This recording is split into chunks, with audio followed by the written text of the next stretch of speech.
59. Anemia y policitemia. Hematopoiesis y bases fisiológicas de la producción de eritrocitos. La hematopoiesis es el proceso a través del cual se producen los elementos formes de la sangre. Este proceso está regulado por diversas etapas que se inician con las células madre hematopoyéticas, que tienen la capacidad de producir eritrocitos, todas las clases de granulocitos, monocitos y plaquetas, y las células del sistema inmunitario. No se conoce con precisión el mecanismo molecular que lleva a dicho tipo de célula a derivarse hacia una línea particular. Sin embargo, datos de experimentos en ratones sugieren que las células eritroides provienen de un progenitor eritroide barra megacariocito común que no se desarrolla en ausencia de la expresión de los factores de transcripción GATA1 y FOG1, cofactor de GATA1 capítulo 92. Después del compromiso o diferenciación con una línea celular, el hemocitoblasto y la célula precursora se hallan cada vez más bajo la influencia reguladora de factores de crecimiento y hormonas. Para la producción de eritrocitos, la eritropoyetina es la principal hormona reguladora, necesaria para conservar comprometidas a las células progenitoras eritroides. Estas, en ausencia de la hormona, entran en una fase de muerte programada, apoptosis. El fenómeno regulado de la producción de eritrocitos es la eritropoiesis y sus elementos básicos se muestran en la figura 59.1. En la médula ósea, el primer precursor eritroide reconocible, en términos morfológicos, es el pronormoblasto. Esta célula puede experimentar 4 a 5 divisiones celulares que dan lugar a la producción de 16 a 32 eritrocitos maduros. Con el incremento de la producción de eritropoyetina, o tras su administración exógena como fármaco, se amplifica el número de células progenitoras y, a su vez, aumenta el de eritrocitos. La regulación de la producción de la propia eritropoyetina se relaciona con la disponibilidad de oxígeno. En los mamíferos, el oxígeno molecular se transporta a los tejidos unido a la hemoglobina contenida en los eritrocitos circulantes. El eritrocito maduro tiene un diámetro de 8 micras, es anucleado, disiforme y posee una gran capacidad de plegamiento para atravesar la microcirculación. La integridad de su membrana se mantiene mediante la generación intracelular de trifosfato de adenosina. La producción normal de eritrocitos hace posible la sustitución diaria de 0,8 a 1% de todos los eritrocitos circulantes en el organismo, dado que el eritrocito promedio tiene una vida de 100 a 120 días. El órgano encargado de la producción de eritrocitos se denomina eritrón. Este es un órgano dinámico constituido por una reserva de rápida proliferación de precursores celulares eritroides de la médula ósea y una gran masa de eritrocitos maduros circulantes. El tamaño de la masa constituida por los eritrocitos refleja el equilibrio entre la producción y la destrucción de estos. Las bases fisiológicas de la producción y destrucción de los eritrocitos proporcionan el conocimiento de los mecanismos que pueden causar anemia. El regulador fisiológico de la producción de eritrocitos, la hormona glucoproteínica eritropoyetina, se sintetiza y libera a partir de las células del revestimiento capilar peritubular en el riñón. Estas células constituyen un tipo de epitelio muy especializado. Los hepatocitos producen una pequeña cantidad de eritropoyetina. El estímulo fundamental para la producción de eritropoyetina es la disponibilidad de oxígeno molecular para las necesidades metabólicas císticas. Un factor decisivo en la regulación génica de eritropoyetina es el factor inducible por hipoxia 1-alfa. En presencia de oxígeno, el factor inducible por hipoxia 1-alfa se hidroxila hasta una prolina clave, lo cual posibilita que se ubiquitine y degrade por medio de la vía del proteasoma. Si el oxígeno molecular disminuye, no sucede este importante paso de hidroxilación y ello provoca que el factor inducible por hipoxia 1-alfa se una a otras proteínas, se desplace hacia el núcleo y estimule al gen eritropoyetina, entre otros fenómenos. La reducción del aporte de oxígeno molecular al riñón puede dar lugar a una disminución de la masa de eritrocitos, anemia, una alteración de la capacidad de captación del oxígeno molecular por parte de la molécula de hemoglobina o por una hemoglobina mutante de gran afinidad por oxígeno molecular, hipoxemia, o, de manera infrecuente, una reducción del flujo sanguíneo que afecta al riñón, estenosis de la arteria renal. La eritropoyetina controla la producción diaria de eritrocitos y sus concentraciones pueden cuantificarse en plasma mediante técnicas sensibles de inmunoanálisis. La concentración normal es de 10 a 25 unidades por litro. Cuando la concentración de hemoglobina desciende por debajo de 100 a 120 gramos por litro, 10 a 12 gramos por 100 mililitro, la concentración plasmática de eritropoyetina aumenta en proporción a la gravedad de la anemia, figura 59, 2. En la circulación, la eritropoyetina posee una semivida de eliminación de 6 a 9 horas. La eritropoyetina actúa mediante su unión a receptores específicos situados en la superficie de los precursores eritroides de la médula, lo que induce su proliferación y maduración. Bajo el estímulo de la eritropoyetina, la producción de eritrocitos puede aumentar 4 a 5 veces durante un periodo de 1 a 2 semanas, pero solo en presencia de los nutrimentos apropiados, en particular el hierro. Por tanto, la capacidad funcional del eritrón exige una producción renal normal de eritropoyetina, una médula eritroide funcional y un aporte apropiado de los sustratos necesarios para la síntesis de hemoglobina. Un defecto en cualquiera de estos componentes clave puede ocasionar anemia. Por lo general, esta alteración se diagnostica en el laboratorio cuando la concentración de hemoglobina o el hematócrito del paciente descienden por debajo de un valor esperado, el intervalo normal. La probabilidad y gravedad de la anemia se definen según sea la desviación que presenta la hemoglobina o hematócrito del paciente respecto de los valores esperados en las personas normales de edad y género similares. La concentración de hemoglobina en el adulto tiene una distribución gaussiana. El hematócrito medio en el varón adulto es de 47%, desviación estándar, más menos 7%, y en la mujer adulta de 42%, más menos 5%. Cualquier valor individual del hematócrito o la hemoglobina representa la posibilidad de una anemia concomitante. En consecuencia, un hematócrito menos de 39% en un varón adulto o menos de 35% en una mujer adulta representa una probabilidad de solo 25% de ser normal. El hematócrito tiene menor utilidad que los valores de hemoglobina para valorar la anemia puesto que se determina más que cuantifica de forma directa. La sospecha de hemoglobina o hematócrito bajos se puede interpretar con mayor facilidad cuando existen valores anteriores del paciente con los cuales establecer comparaciones. La Organización Mundial de la Salud define la anemia como la cifra de hemoglobina menos de 130 gramos por litro, 13 gramos por 100 mililitro, en varones y menos de 120 gramos por litro, 12 gramos por 100 mililitro, en mujeres. Los elementos esenciales de la eritropoiesis, producción de eritropoyetina, disponibilidad de hierro, capacidad proliferativa de la médula ósea y maduración eficaz de los precursores eritrocíticos, se utilizan para la clasificación inicial de la anemia, véase más adelante. Anemia. Presentación clínica de la anemia. Signos y síntoma. Por lo regular, la anemia se diagnostica mediante pruebas de detección sistemática de laboratorio con valores anormales. Solo de manera ocasional es necesario atender a los pacientes con anemia avanzada acompañada de signos y síntomas. La anemia aguda se debe casi siempre a hemorragia o hemólisis. Si la pérdida hemática es leve, el aumento del aporte de oxígeno se logra por cambios en la curva de disociación de oxígeno molecular hemoglobina, mediada por la disminución de pH o el incremento de dióxido de carbono, efecto de Bohr. Si la pérdida hemática es aguda, la hipovolemia y el valor del hematócrito predominan en el cuadro clínico, y la hemoglobina no refleja el volumen sanguíneo perdido. Surgen signos de inestabilidad vascular si la pérdida aguda es de 10 a 15% del volumen sanguíneo total. En estos pacientes, el problema no es la anemia, sino la hipotensión y la menor perfusión a órganos. Cuando se pierde más de 30% del volumen hemático de manera súbita, la persona no puede compensar tal situación con los mecanismos habituales de contracción vascular y cambios en el flujo sanguíneo regional. El individuo prefiere permanecer en decúbito y experimenta hipotensión postural y taquicardia. Si la pérdida de sangre es más de 40%, más de 2 litros en el adulto de talla promedio, aparecen signos de choque hipovolémico que incluyen confusión, disnea, diaforesis, hipotensión y taquicardia, capítulo 97. En este caso, el enfermo sufre un déficit notable de la perfusión a órganos vitales y necesita reposición de volumen inmediata.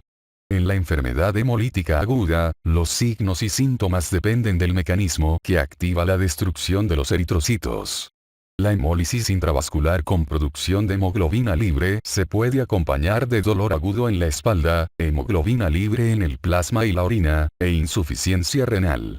Los síntomas que acompañan a la anemia de carácter más crónico o progresivo dependen de la edad del paciente y la suficiencia del aporte de sangre a los órganos más importantes. Los síntomas vinculados con la anemia de grado moderado son fatiga, sensación de debilidad, disnea y taquicardia, en particular al realizar ejercicio. No obstante, dados los mecanismos intrínsecos de compensación que regulan la curva de disociación oxígeno molecular hemoglobina, en ocasiones la instauración gradual de la anemia, en particular en los pacientes jóvenes, puede no acompañarse de signos o síntomas hasta que el cuadro es grave. Hemoglobina menos de 70 a 80 gramos por litro, 7 a 8 gramos por 100 mililitros. Cuando la anemia aparece en un periodo de días o semanas, el volumen total de sangre es normal o está ligeramente aumentado, y los cambios observados en el gasto cardíaco y el flujo sanguíneo regional facilitan la compensación de la pérdida global en la capacidad de transporte de oxígeno molecular. Los cambios de la posición de la curva de disociación O2, hemoglobina explican parte de la respuesta compensatoria frente a la anemia. En los casos de anemia crónica, se incrementa la concentración intracelular de 2,3 bisfosfoglicerato, lo cual desplaza a la derecha la curva de disociación y facilita la descarga de oxígeno molecular. Este mecanismo de compensación logra mantener el aporte hístico de oxígeno molecular en valores normales solo cuando el déficit de la concentración de hemoglobina es de 20 a 30 gramos por litro, 2 a 3 gramos por 100 mililitros. Por último, otro mecanismo de protección del aporte de oxígeno molecular a los órganos vitales consiste en la derivación de sangre desde los órganos que tienen un aporte sanguíneo relativamente abundante, sobre todo el riñón, el intestino y la piel. Ciertos trastornos se acompañan de anemia. Los cuadros de inflamación crónica, por ejemplo, infección, artritis reumatoide, cáncer, se relacionan con una anemia de grado leve a moderado, mientras que los procesos linfoproliferativos como la leucemia linfocítica crónica y algunas otras neoplasias de linfocitos B se pueden acompañar de una hemólisis autoinmunitaria. Estudio del paciente. Anemia. La valoración del paciente con anemia requiere una anamnesis y una exploración física cuidadosas. Siempre deben tenerse en cuenta los antecedentes nutricionales relacionados con la ingestión de fármacos o alcohol, así como los antecedentes familiares de anemia. Algunos orígenes étnicos y geográficos se vinculan con una mayor probabilidad de trastornos hereditarios de la molécula de hemoglobina o el metabolismo intermediario. La deficiencia de glucosa, 6-fosfato deshidrogenasa y algunas hemoglobinopatías se observan con mayor frecuencia en personas originarias del Medio Oriente o África, incluidos estadounidenses de raza negra que han tenido una elevada frecuencia de esta deficiencia. Otra información que puede resultar útil es la exposición a ciertos compuestos o fármacos tóxicos y los síntomas relacionados con otras enfermedades que se acompañan casi siempre de anemia. Entre ellos figuran los síntomas y signos de hemorragia, fatiga, malestar, fiebre, pérdida de peso, sudoración nocturna y otros síntomas generalizados.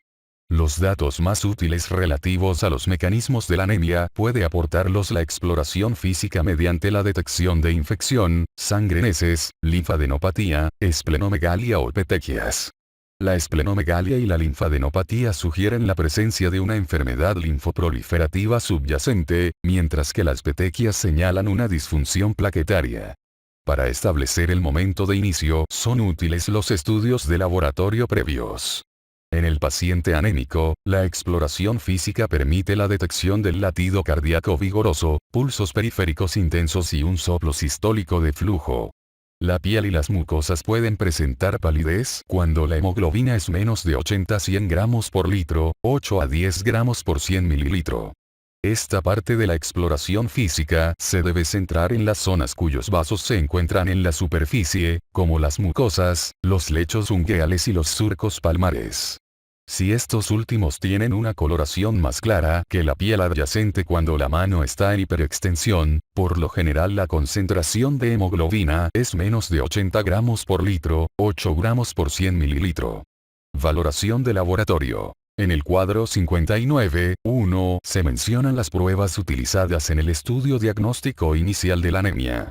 Como parte de la valoración es necesaria una biometría hemática completa que incluya la concentración de hemoglobina, el hematócrito y los índices eritrocíticos. Volumen corpuscular medio en femtolitros, hemoglobina corpuscular media en picogramos por célula y concentración media de hemoglobina corpuscular por volumen de eritrocitos en gramos por litro, no unidad internacional. Gramos por decilitro. La hemoglobina corpuscular media es el menos útil de los índices y tiende a reflejar el volumen corpuscular medio.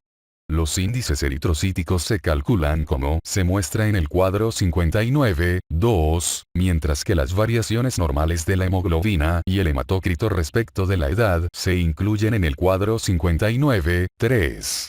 Diversos factores fisiológicos influyen en los valores de la biometría hemática completa, como la edad, género, embarazo, consumo de cigarrillos y altitud. En los varones y las mujeres que viven en grandes altitudes o que fuman intensamente se pueden observar valores de hemoglobina en límites altos normales. Las elevaciones de hemoglobina de los fumadores reflejan la compensación normal debida al desplazamiento del oxígeno molecular por el monóxido de carbono en su unión a la hemoglobina. Otra fuente importante de información la constituyen el recuento de reticulocitos y las mediciones del aporte de hierro que incluyen hierro sérico, capacidad total de fijación de hierro, una medida indirecta de la concentración de transferrina, y la concentración sérica de ferritina. Por lo general, las alteraciones considerables en los índices eritrocíticos reflejan trastornos de la maduración o déficit de hierro.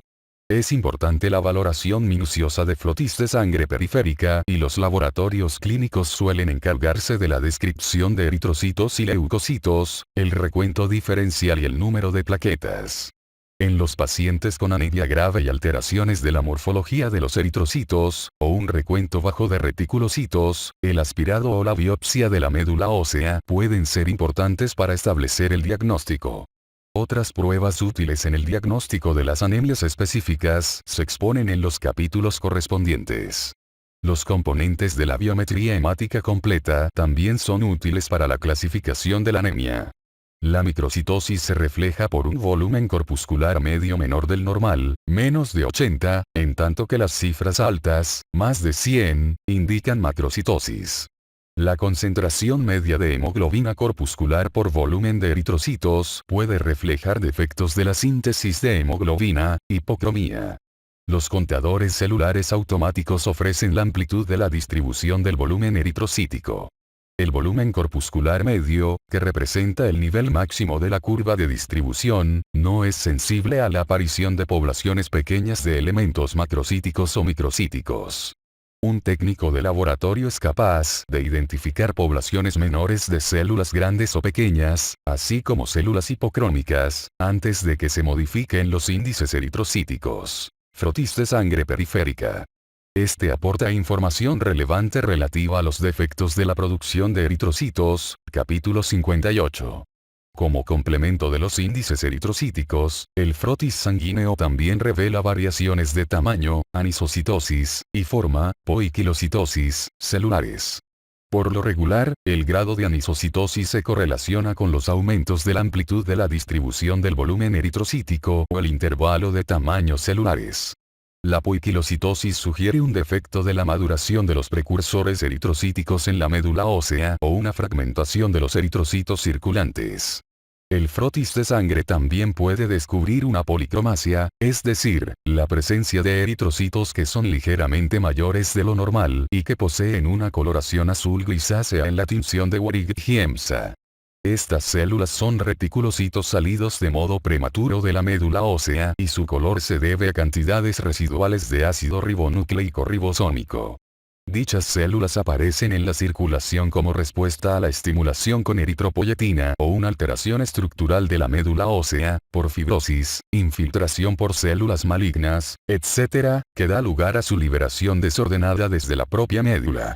La aparición de eritrocitos nucleados, cuerpos de Golgi, dianocitos, drepanocitos y otras puede aportar datos respecto de trastornos específicos, figuras 59.3 a 59.11. Recuento de reticulocitos.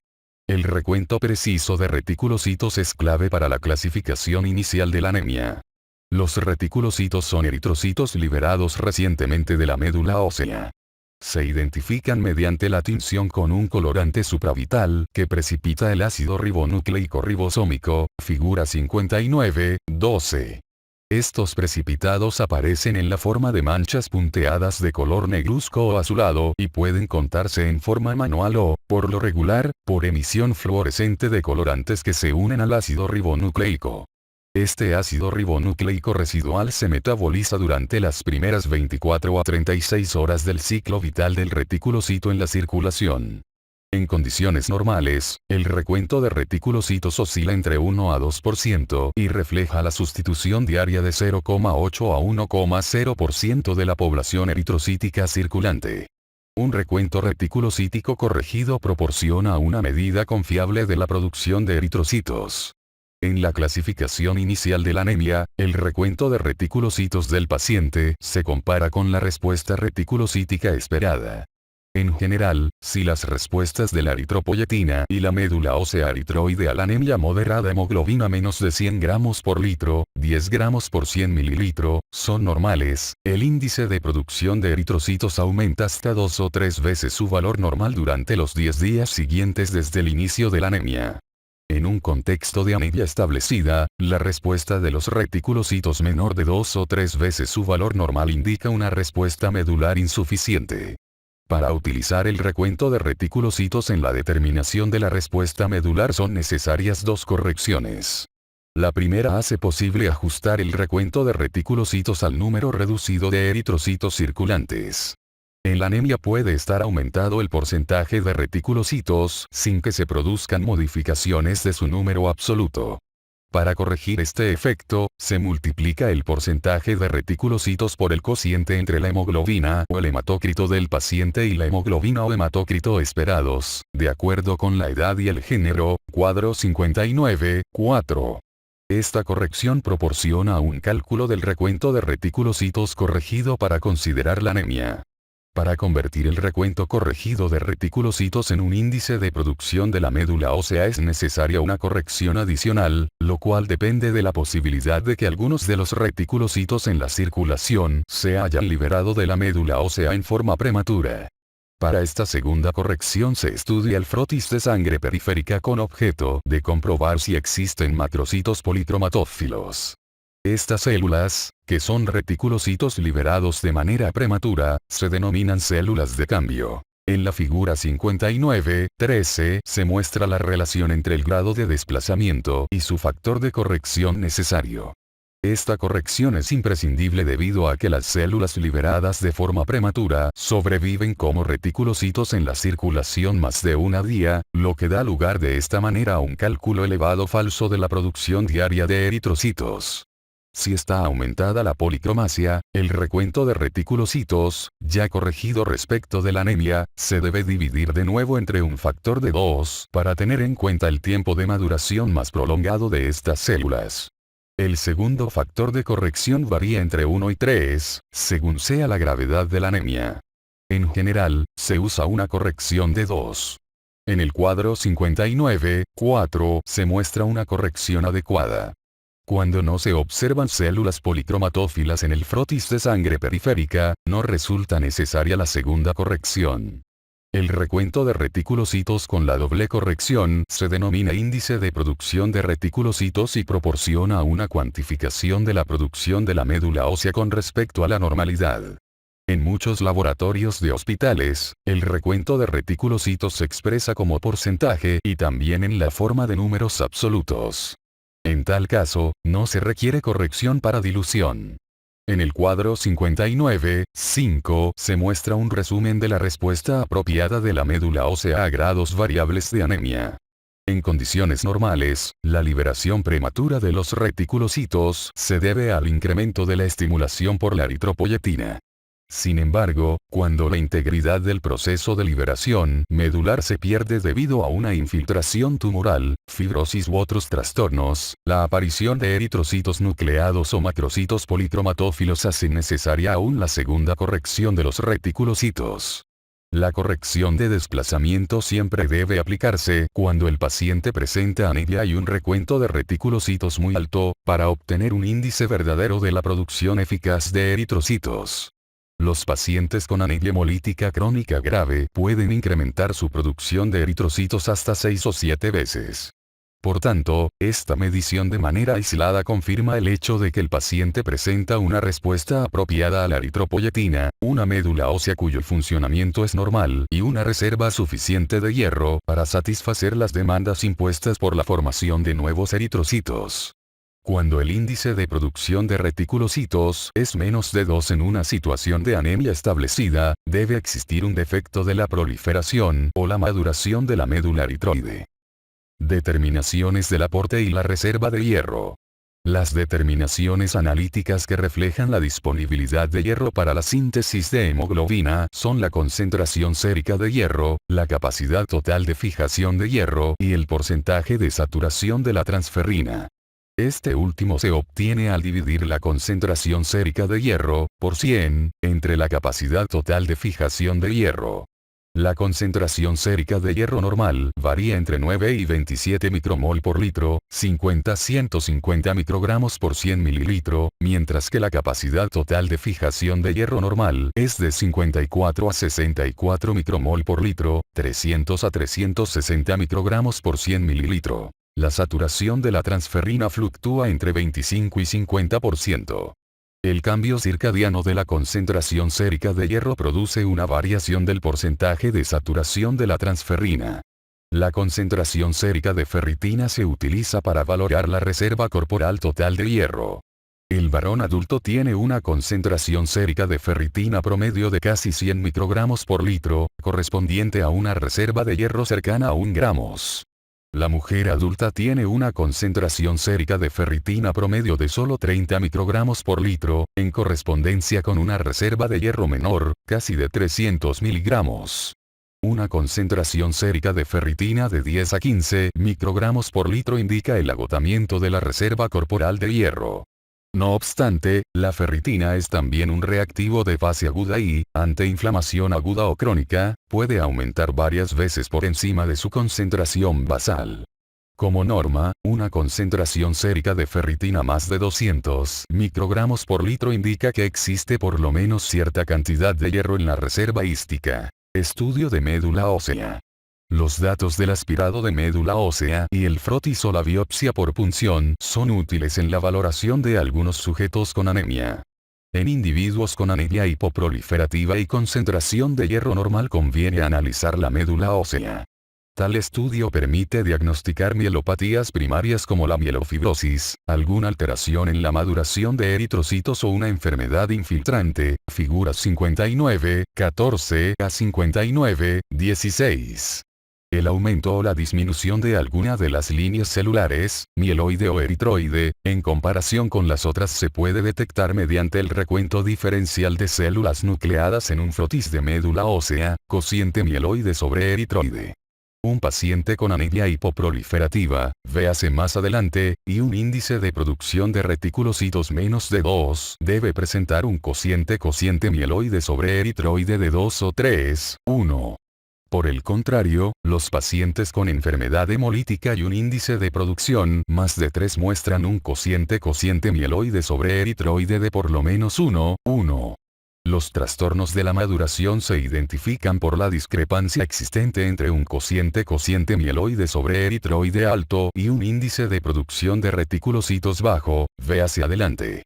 La biopsia o el frotis de médula ósea se pueden teñir para estudiar la presencia de la reserva de hierro o del propio hierro en los eritrocitos en desarrollo.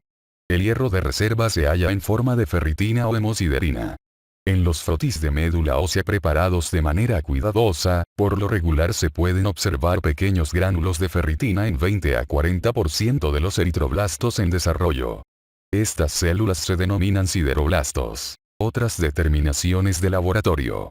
Existen otras pruebas de laboratorio que pueden resultar útiles para confirmar diagnósticos específicos. En los capítulos 93 al 97 se presentan los detalles de estas determinaciones y su indicación en procesos patológicos específicos. Definición y clasificación de la anemia. Clasificación inicial de la anemia. La clasificación funcional de la anemia la divide en tres categorías principales. 1. Alteraciones de la producción medular, hipoproliferación. 2. Trastornos de la maduración de eritrocitos, eritropoiesis ineficaz. Y 3. Acortamiento de la vida de los eritrocitos, pérdida hemática/hemólisis. La clasificación se incluye en la figura 59.17. La anemia hipoproliferativa se observa de manera característica en los casos con un índice de producción de reticulocitos bajo, junto con modificaciones mínimas o ausentes de la morfología de los eritrocitos, anemia normocítica, normocrónica capítulo 93. De forma característica, los trastornos de la maduración conllevan una elevación ligera o moderada del índice de producción de reticulocitos junto con índices eritrocíticos macrocíticos, capítulo 95, o microcíticos, caps 93, 94. El aumento de la destrucción de eritrocitos debido a hemólisis da lugar a un incremento del índice de producción de reticulocitos hasta por lo menos un valor 3 veces superior al normal, capítulo 96, a condición de que exista el hierro necesario para la síntesis de hemoglobina. La anemia de origen hemorrágico no se acompaña casi nunca de índices de producción superiores de 2,0 a 2,5 veces el valor normal, debido a las limitaciones que impone el aumento de la médula eritroide por la disponibilidad de hierro, capítulo 97. En la primera ramificación de la clasificación de la anemia, un índice de producción de reticulocitos más de 2,5 indica que lo más probable es una hemólisis. Un índice de producción de reticulocitos menos de 2 señala una anemia hipoproliferativa o un trastorno de la maduración. A menudo, estas dos últimas posibilidades se pueden diferenciar mediante los índices eritrocíticos, bien por el estudio del frotis de sangre periférica o bien a través del estudio de la médula ósea. Cuando los índices eritrocíticos son normales, la anemia es casi con toda seguridad de tipo hipoproliferativo. Los trastornos de la maduración se caracterizan por una producción ineficaz de eritrocitos y un índice de producción de reticulocitos bajo, además de eritrocitos de formas extrañas, macrocitos o microcitos hipocrómicos, en el frotis de sangre periférica. En casos de anemia hipoproliferativa no se observa hiperplasia eritroide en la médula, mientras que aquellos con producción ineficaz de eritrocitos muestran hiperplasia eritroide y un cociente mieloide sobre eritroide menos de 1. Anemias hipoproliferativas. Al menos 75% de todos los casos de anemia es de tipo hipoproliferativo. La anemia hipoproliferativa refleja un fracaso absoluto o relativo de la médula, en la que el componente eritroide no ha proliferado de modo adecuado con respecto al grado de anemia. La mayor parte de las anemias de tipo hipoproliferativo se debe a un déficit de hierro de grado leve a moderado, o bien a inflamación. La anemia hipoproliferativa puede deberse a lesión medular, déficit de hierro o estimulación insuficiente de la eritropoyetina. Esta última posibilidad puede representar una alteración de la función renal, una supresión de la producción de eritropoyetina por citocinas inflamatorias como la interleucina 1 o bien una disminución de las necesidades císticas de oxígeno molecular debido a enfermedades metabólicas como el hipotiroidismo. Solo en pocos casos la médula ósea es incapaz de producir eritrocitos en cantidad suficiente, una situación que es más frecuente en los pacientes con insuficiencia renal. En los casos de diabetes mellitus o mieloma, la deficiencia de eritropoyetina puede ser más intensa de la que cabría esperar con base en el grado de insuficiencia renal. En términos generales, las anemias hipoproliferativas se caracterizan por la presencia de eritrocitos normocíticos y normocrónicos, aunque en situaciones de déficit de hierro de grado leve o inflamación crónica de larga evolución, se pueden observar células microcíticas e hipocrómicas. Las determinaciones analíticas clave para distinguir las diferentes formas de la anemia hipoproliferativa son la concentración sérica de hierro y la capacidad de fijación de hierro, la valoración de las funciones renal y tiroidea, la biopsia o el aspirado de médula ósea para descartar una lesión medular o un proceso infiltrativo, y la concentración sérica de ferritina para cuantificar la reserva de hierro. En ocasiones es necesaria una tinción para la demostración de hierro en la muestra medular con objeto de establecer el modelo de distribución del hierro. Los pacientes con anemia secundaria a inflamación aguda o crónica muestran un modelo distintivo de concentración sérica de hierro, baja, capacidad total de fijación de hierro, normal o baja, porcentaje de saturación de la transferrina, baja, y concentración sérica de ferritina, normal o alta. Tales cambios en las cifras de hierro se desencadenan por acción de la hepcidina, hormona reguladora del hierro, cuya cantidad aumenta en la inflamación, capítulo 93. Se observa un modelo característico en la deficiencia leve o moderada de hierro, concentración sérica de hierro baja, capacidad total de fijación de hierro alta, porcentaje de saturación de transferrina bajo, concentración sérica de ferritina baja capítulo 93. Por lo general, la lesión medular producida por un fármaco, los cuadros de tipo infiltrativo como la leucemia o el linfoma y los procesos de aplasia medular se diagnostican a través de las características morfológicas celulares observadas en el frotis de sangre periférica y médula ósea. En los casos de enfermedad infiltrativa o fibrosis es necesaria casi siempre la biopsia medular. Trastornos de la maduración. Una anemia con índice de producción de reticulocitos bajo, macrocitosis o microcitosis en el frotis de sangre periférica, e índices eritrocíticos anómalos, sugiere un trastorno de la maduración. Las alteraciones de la maduración se clasifican en dos categorías. Defectos de la maduración nuclear que implican macrocitosis y alteración del desarrollo medular, y defectos de la maduración citoplásmica vinculados con microcitosis e hipocromía que se deben a problemas de la síntesis de hemoglobina. El índice inadecuadamente bajo de la producción de reticulocitos refleja la eritropoiesis ineficaz, que es consecuencia de la destrucción intramedular de eritroblastos en desarrollo. El estudio de la médula ósea señala hiperplasia eritroide. Los defectos de la maduración nuclear se deben a déficit de vitamina B12 o ácido fólico, lesión producida por fármacos o mielodisplasia. Los fármacos que interfieren con la síntesis del ácido desoxirribonucleico celular, como el metotrexato o los compuestos alquilantes, pueden dar lugar a un defecto de la maduración nuclear. El alcohol, por sí mismo, también es capaz de causar macrocitosis y un grado variable de anemia, aunque por lo regular esta situación coincide con un déficit de ácido fólico. Las mediciones de ácido fólico y vitamina B12 son muy importantes no solo para identificar el déficit vitamínico específico, sino también debido a que representan mecanismos patógenos diferentes, capítulo 95. Los defectos de la maduración citoplásmica se deben a un déficit grave de hierro o alteraciones de la síntesis de la globina o el grupo M. El déficit de hierro ocupa una posición irregular en la clasificación de la anemia. Cuando la anemia por déficit de hierro es de grado leve a moderado, decrece la proliferación eritroide medular y la anemia se clasifica como hipoproliferativa. No obstante, si la anemia es grave y prolongada, la médula eritroide es hiperplásica a pesar del aporte de hierro insuficiente y, en consecuencia, la anemia se clasifica en el grupo de eritropoiesis ineficaz con defecto de la maduración citoplásmica. En cualquier caso, la disminución del índice de producción de reticulocitos, la microcitosis y un patrón típico de valores de hierro permiten establecer el diagnóstico y diferenciar el déficit de hierro con facilidad de otros defectos de la maduración citoplásmica como las talasemias. Los defectos de la síntesis del hemo, a diferencia del observado con las alteraciones de la síntesis de globina, son infrecuentes y pueden ser adquiridos o hereditarios, capítulo 409.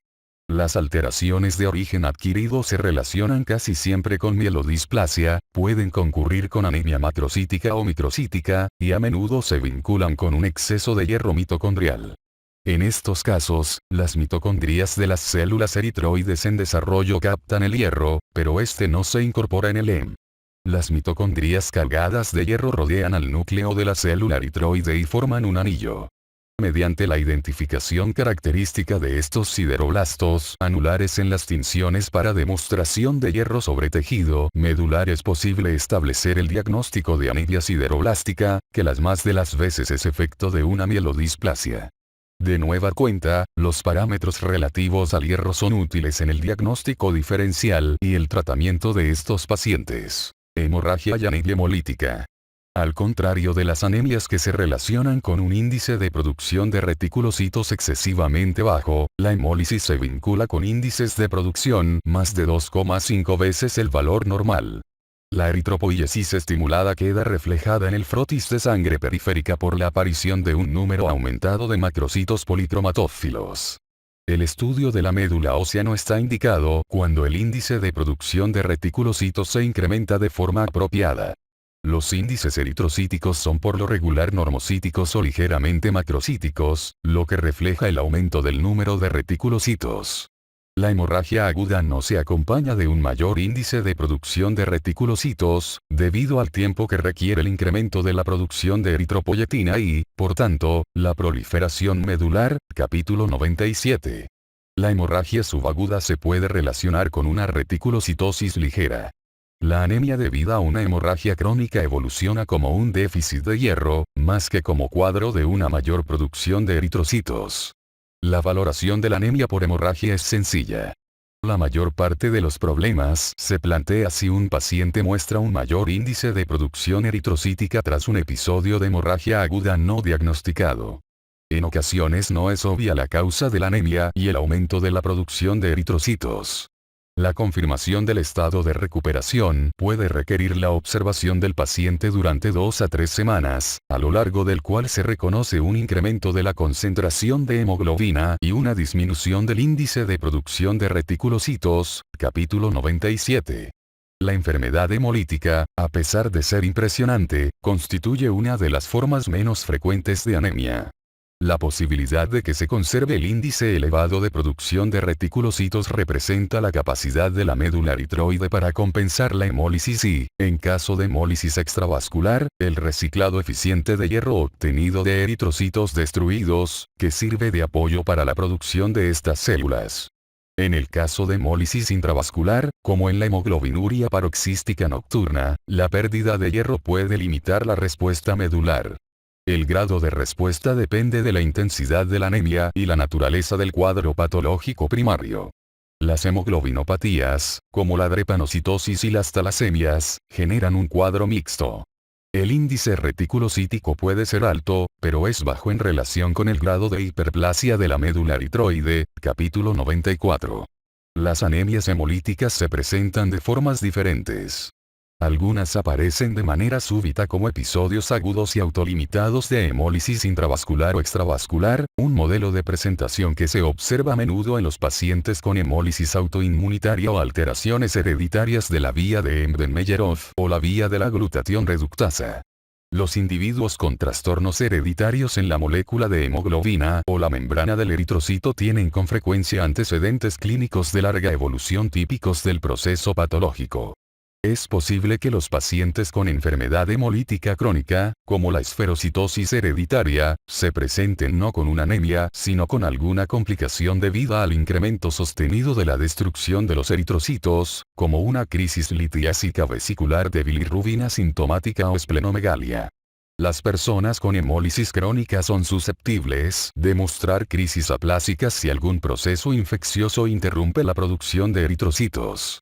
En el diagnóstico diferencial entre un problema hemolítico agudo y otro crónico es necesaria la integración cuidadosa de los antecedentes familiares, las características del cuadro clínico inicial y, si la enfermedad es congénita o adquirida, el estudio cuidadoso de un frotis de sangre periférica.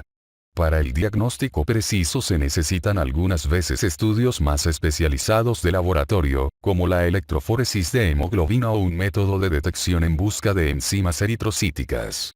Los defectos adquiridos de la supervivencia de los eritrocitos están mediados por lo regular por mecanismos inmunitarios y requieren pruebas de antiglobulinas directas o indirectas o títulos de crioaglutiminas para identificar la presencia de anticuerpos hemolíticos o hemólisis mediada por el complemento, capítulo 96.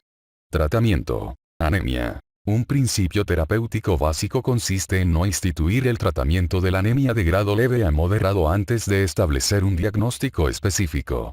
En casos poco frecuentes, la anemia aguda puede ser tan grave que se necesiten transfusiones antes de la determinación del diagnóstico definitivo. Si la anemia tiene un inicio agudo o gradual, la selección del tratamiento apropiado depende de las causas documentadas de la anemia. Muchas veces, la causa de la anemia puede ser multifactorial.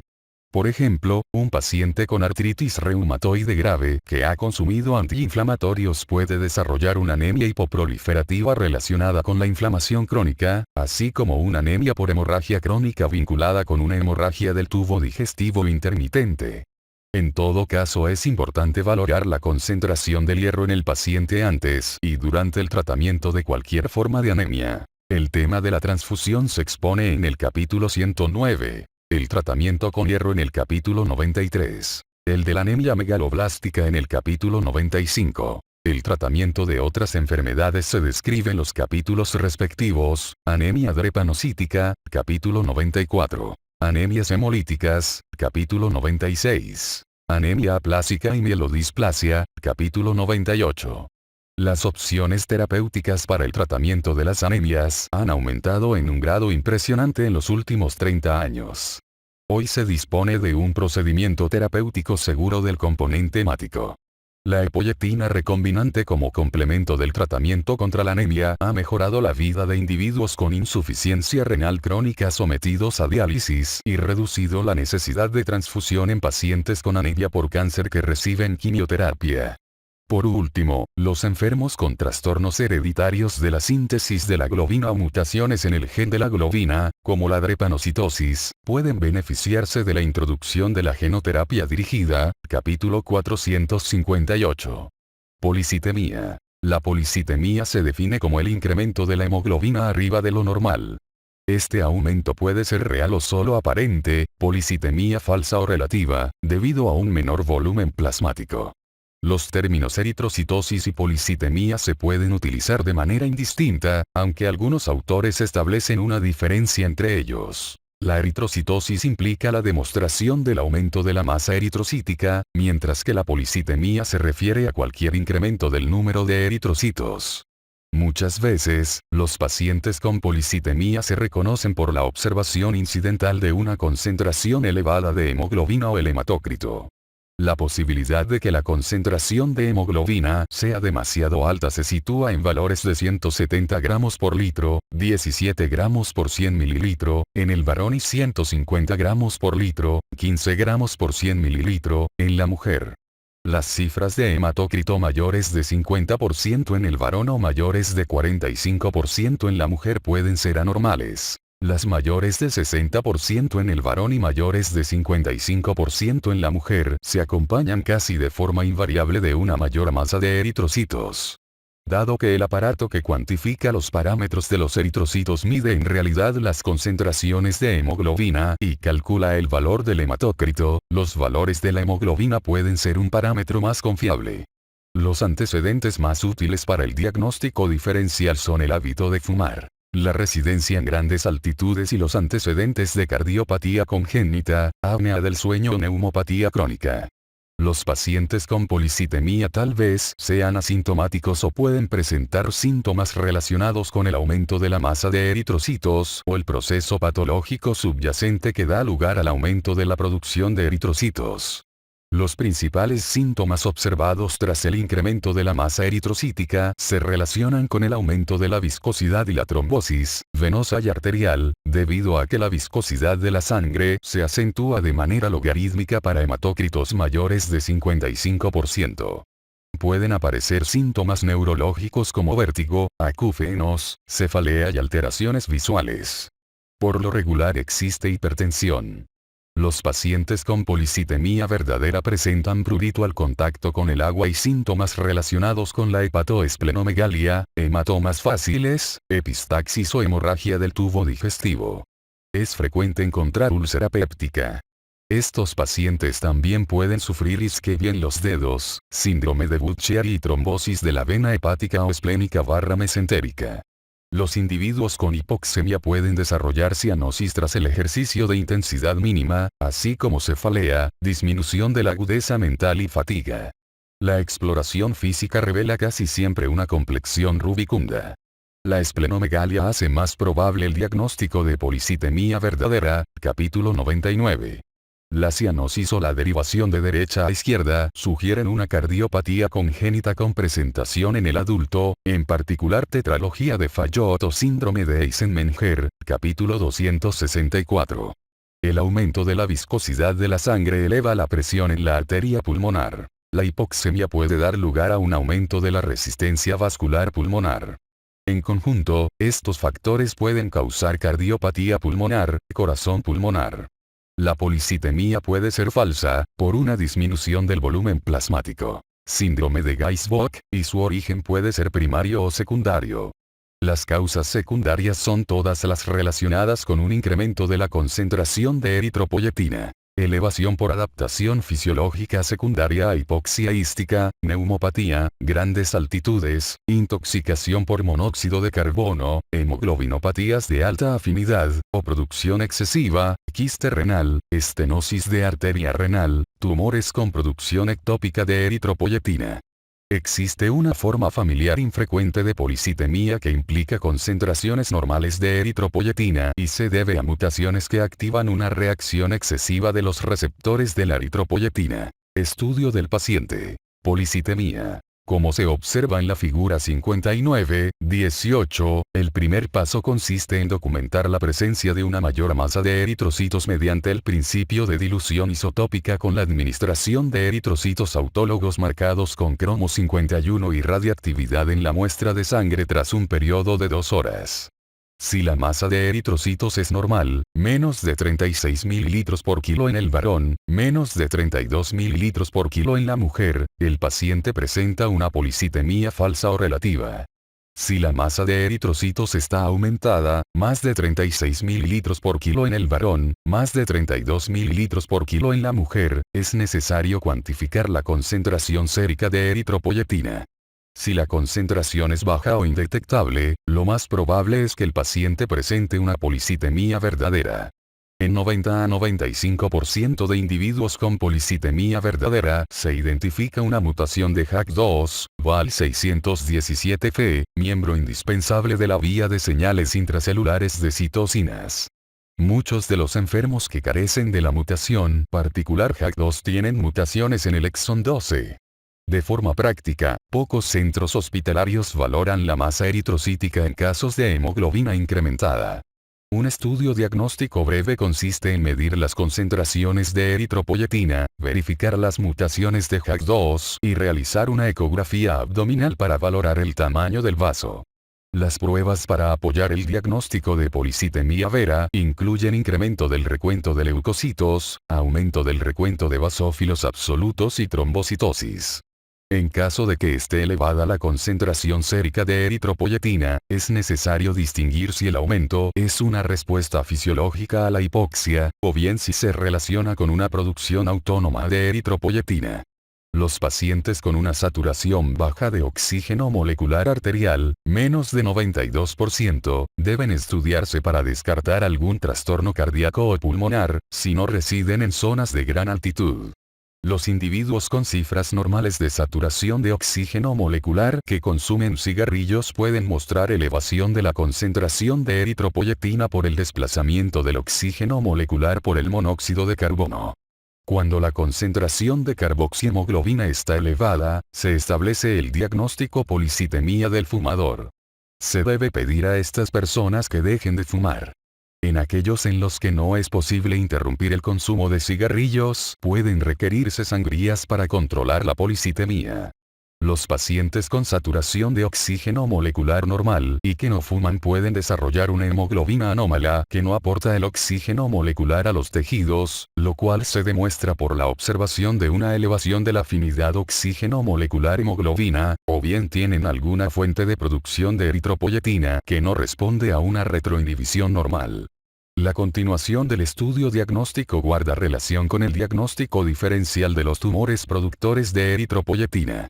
El carcinoma hepatocelular, el leiomioma uterino y el cáncer o los quistes renales se pueden detectar mediante tomografía computarizada abdominopélvica.